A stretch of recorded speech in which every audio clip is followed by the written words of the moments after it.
Alléluia, alléluia, alléluia. Soyez abondamment bénis au nom puissant de notre Seigneur et Sauveur Jésus-Christ. Soyez les bienvenus à la haute école des sciences prophétiques. Nous démarrons cette école par la grâce de Dieu. Nous commençons avec le premier module intitulé l'appel prophétique. Et dans cette vidéo, nous aborderons le premier chapitre de ce module numéro un, qui est comprendre l'appel prophétique.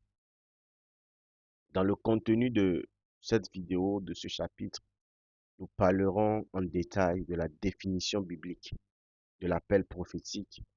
Nous allons comparer l'appel général et l'appel spécifique. Ensuite, nous ferons comprendre que le prophète, c'est un mandat et non un titre. Et nous irons vers le rôle du prophète dans la Bible pour terminer avec la révélation progressive de l'appel prophétique.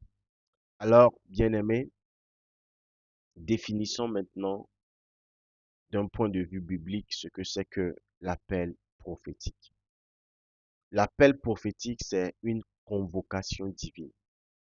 C'est-à-dire lorsque tu dis que tu es appelé à être prophète ou tu es appelé à manifester une grâce prophétique, cela ne vient pas des hommes, mais c'est Dieu qui te convoque. C'est Dieu qui te fait appel. Donc, c'est une invitation spécifique que Dieu adresse à une personne. Et cette personne, Dieu l'adresse cette invitation parce qu'il l'a choisi pour être un canal par lequel sa voix va être entendue sur la terre. Alors, du moment où tu es prophète, ou du moment où tu commences par manifester la grâce prophétique, pour savoir que tu es le fruit d'une élection. C'est Dieu même qui t'a choisi, c'est Dieu même qui t'a élu pour que tu puisses désormais devenir sa voix sur la terre. Alors, il faut comprendre que cet appel n'est pas d'origine humaine,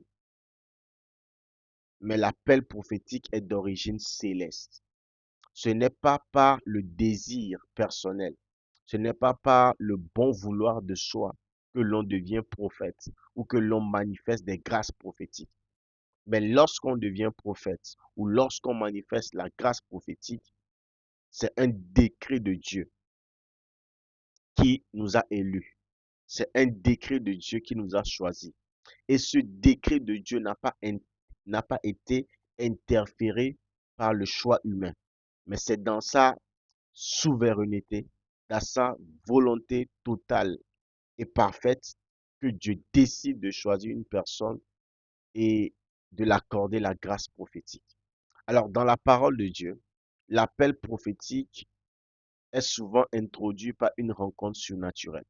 Lorsque Dieu appelle quelqu'un au ministère prophétique, lorsque le temps vient pour cette personne de découvrir son appel au ministère prophétique, Dieu peut passer de façon surnaturelle par une voix que la personne va entendre, par une vision que la personne va recevoir, par un songe que la personne va avoir ou par une visitation divine.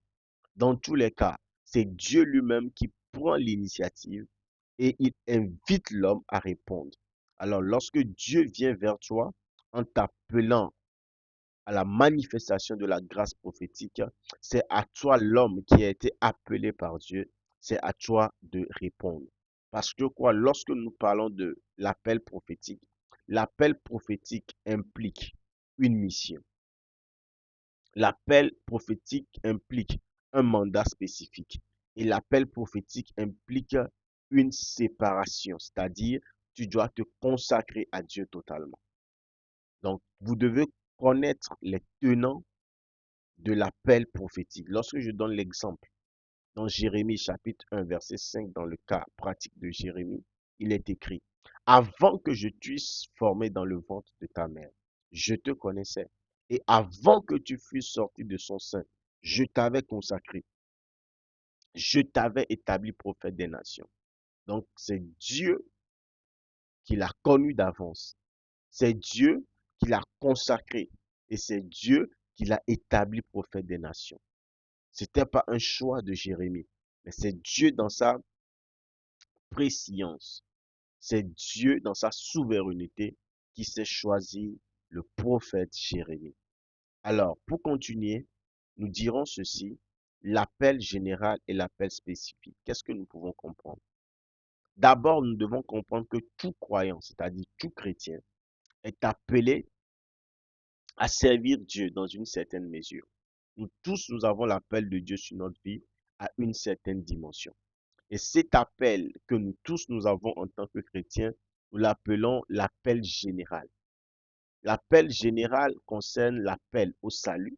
Dieu nous appelle tous au salut. Dieu nous appelle tous à la sainteté. Et Dieu nous appelle tous au témoignage, c'est-à-dire l'évangélisation et au service dans le corps de Christ. Maintenant, au-delà de cet appel général que tous, en tant qu'enfants de Dieu, nous avons, il existe encore un appel spécifique, c'est-à-dire Dieu qui désigne une personne de façon particulière à répondre à une fonction ou à un ministère. Donc Dieu attribue à certaines personnes un rôle spécifique, une fonction, un ministère particulier à exercer dans son plan global. Donc l'appel prophétique fait partie de l'un de ces appels spécifiques ou de ces appels au ministère. Donc l'office prophétique fait partie des 5 offices tels que l'apôtre, le prophète, le pasteur, le docteur, l'évangéliste. Donc, il est donné à ce que Dieu veut établir comme porte-parole de sa volonté, comme ses vigies dans les temps critiques et comme ses intercesseurs puissants dans les affaires spirituelles et nationales. Ça, il faut déjà le comprendre. Lorsque Dieu te localise, lorsque Dieu t'établit prophète, tu dois comprendre que numéro un, tu deviens quoi? Porte-parole de la volonté de Dieu. Tu deviens un vigie de Dieu dans les temps critiques. Tu deviens un intercesseur puissant dans les affaires spirituelles et nationales. Donc le prophète doit comprendre qu'il devient automatiquement ce que nous pouvons appeler un oracle de Dieu. Nous parlerons maintenant du prophète et nous devons comprendre que le prophète, c'est un mandat et non un titre. Aujourd'hui, la plupart des personnes que nous sommes, nous pensons que l'appel au ministère prophétique, c'est un grade, c'est un titre, c'est un honneur. Bien sûr que c'est un honneur, mais ce n'est pas un titre. Aujourd'hui, nombreux sont ceux qui convoitent le type de prophète. Beaucoup aujourd'hui veulent qu'on les appelle prophètes. Beaucoup aujourd'hui veulent le titre prophète. Toutefois, ces personnes ne comprennent pas le poids de la responsabilité qu'il implique d'être un prophète. J'aimerais vous dire de façon franche, être prophète, ce n'est pas une promotion religieuse. Non, non, non. Ce n'est pas parce que tu as duré dans l'église pendant un certain temps. Ce n'est pas parce que tu as reçu Christ, ça fait des années. Ce n'est pas parce que tu es connu du pasteur ou bien tu es connu de l'homme de Dieu que tu seras qualifié au ministère prophétique. Non, non, non. Être prophète, bien aimé, c'est un mandat sacré. Vous devez comprendre que le véritable prophète vit sous l'autorité de Dieu.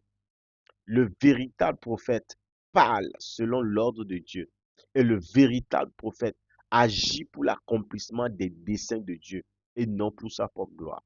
Cela voudrait dire que celui qui est prophète n'existe plus pour lui-même, mais décide dès lors qu'il répond à son appel prophétique d'exister uniquement pour Dieu. Sa bouche devient la bouche de Dieu, sa main devient la main de Dieu, ses pieds deviennent les pieds de Dieu, et son âme, son esprit, son corps tout entier appartiennent désormais à Dieu pour devenir un instrument pour l'accomplissement des desseins de Dieu sur la terre. Je donnerai un exemple dans Amos chapitre 3, le verset 7. La parole de Dieu nous dit, le Seigneur l'Éternel ne fait rien sans avoir révélé son secret à ses serviteurs les prophètes. Alors les prophètes sont des personnes qui sont admis dans le conseil secret de Dieu. Et pour être admis dans le conseil secret de Dieu, il faut une discipline pour être admis. Ce n'est pas du m'as-tu vu, ce n'est pas un titre, mais c'est un mandat auquel il faut se consacrer totalement. Et cela est très important. Alors, le rôle du prophète dans la Bible. Dans l'écriture, le prophète joue plusieurs rôles, d'accord? Le prophète joue le rôle de messager. Il annonce la volonté de Dieu. Un prophète annonce la volonté de Dieu. Le prophète joue aussi le rôle de sentinelle, c'est-à-dire il alerte le peuple contre le péché et le danger. Le prophète joue aussi le rôle de intercesseur, c'est-à-dire il se tient dans l'intervalle entre Dieu et les hommes, d'accord? Et il intercède. Le prophète joue aussi le rôle de réformateur, c'est-à-dire il appelle à la repentance et il appelle le peuple au retour de Dieu. Et le prophète dans la Bible joue aussi le rôle de conseiller royal. Il donne des directions au roi et aux autorités. Nous verrons dans ce cas des prophètes comme Nathan et des prophètes comme Ésaïe. Ainsi, un prophète de Dieu n'est pas un devin. Un prophète de Dieu n'est pas un magicien spirituel, mais un prophète de Dieu, c'est un homme que Dieu a mandaté pour accomplir une mission divine dans sa génération. Alors, sous ce mandat, le prophète sera appelé à faire quoi? À exercer tous ses rôles pour la gloire de Jésus-Christ de Nazareth. Alors, l'appel au ministère prophétique, c'est un appel dont la révélation est progressive.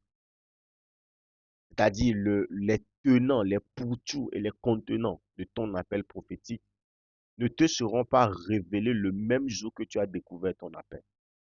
C'est-à-dire, ce n'est pas seulement le jour où tu as découvert ton appel qu'il faut te tenir que tu es prophète et c'est fini. Non. Chaque jour, tu apprendras encore à découvrir ton appel. Chaque jour, tu auras encore une révélation progressive. Nous parlerons bientôt des écoles qu'il te faut aller pour rentrer pleinement dans ton appel prophétique. L'appel prophétique ne se révèle pas toujours en un seul jour. Souvent, l'appel prophétique se manifeste de manière progressive. Premièrement, par une attirance pour la parole de Dieu. Après, par des rêves et des visions dès l'enfance ou l'adolescence.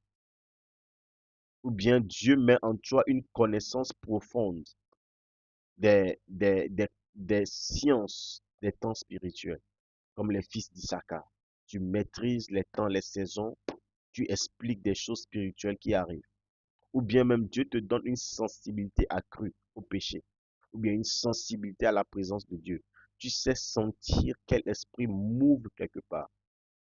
Donc ce sont des manifestations progressives qui commencent au préalable dans la vie d'une personne. Pendant que ces choses lui arrivent, il a des visions, il a des songes, il dit des choses, les choses arrivent, il ressent la présence de Dieu, il est attiré par la parole de Dieu. Tout ça, lui, sait pas que c'est son appel prophétique qui est en train de faire surface. Et c'est comme ça Dieu va le prendre et de façon progressive va l'introduire dans son appel. Donc, il est essentiel de ne pas précipiter les choses. Mais lorsque tu commences par ressentir de ces signes-là, tu es appelé à faire quoi? À écouter Dieu. Tu es appelé à prier. Tu es appelé de se faire euh, accompagner, de se faire assister, de laisser Dieu confirmer ton appel au travers des signes, de laisser Dieu confirmer ton appel au travers des circonstances ou de laisser Dieu confirmer ton appel au travers de qui? Des autorités spirituelles. Alors, nous aborderons maintenant cette partie de consécration, cette partie de prière qui va nous permettre maintenant de dire un mot à Dieu et de lui laisser la porte ouverte afin de nous conduire dans le plan qu'il a établi pour nous. Alors tu vas faire cette prière de consécration à l'écoute de la peine avec moi. Tu vas dire, Seigneur mon Dieu, tu es le Dieu qui appelle. Tu es le Dieu qui choisit. Tu es le Dieu qui établit.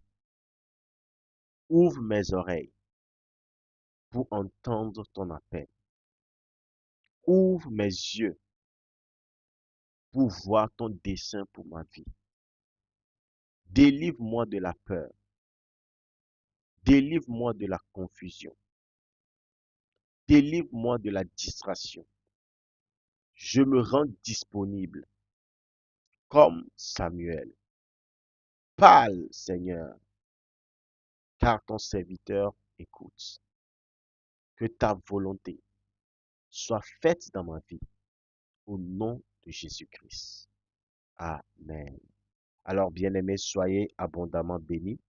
Nous venons comme ça de terminer la première vidéo qui est consacrée au premier chapitre de notre premier module qui est l'appel prophétique.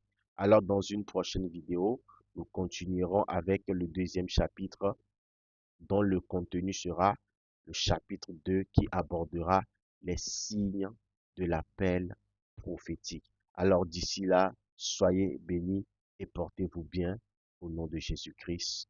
Amen.